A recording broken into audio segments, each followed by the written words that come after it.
yo'q da shu vaqtgacha mana shunaqa holat bo'ldi.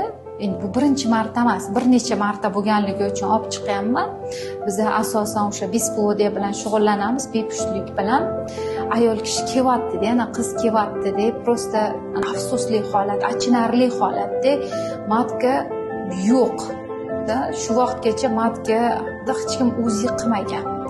O'sha 19 yosh, biron marta o'zi tekshiruvdan o'tkazmagan qizini, ishonmaysizlar, 19 yosh o'zi tekshiruvdan o'tmagan. Bu ayol uchun juda ham katta stressda, u hech qachon ona bo'la olmaydi. Keladi, matkasi kichkina detskiy matka deymiz, kichkina gipoplaziya matka, 2-3 stepen. O'sha tug'ish kerak, turmushga chiqib ham bo'lgan, to'yiga 1 yil, 2 yil o'tib ketgan bola-yu tekshirsa detskiy matka, ya'ni gipoplaziya deymiz, xalq tilida detskiy matka deydi. Gipoplaziya 2-3 darajasida.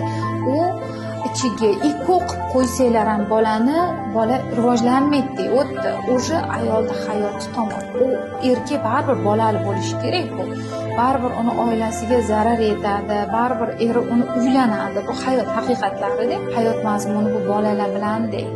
O'sha uchun o'rtoqlar, onajonlar, bolalaringga qiz farzand ko'rganlar qizlarni, o'g'lingiz bo'lsa o'g'lingizni, bir marta bo'lsa ham o'g'il bolalarni urolog ko'rigiga, qiz bolalarni ginekolog ko'rigiga olib boringlar. Qiz bola ham ginekolog ko'rigiga chiqadi va o'zi tekshiruvdan o'tadi. Bir balog'at yoshiga yetganda bir organlarini tekshirtirib qo'ysanglar, sizlar to'g'ri yo'lda bo'lasizlar.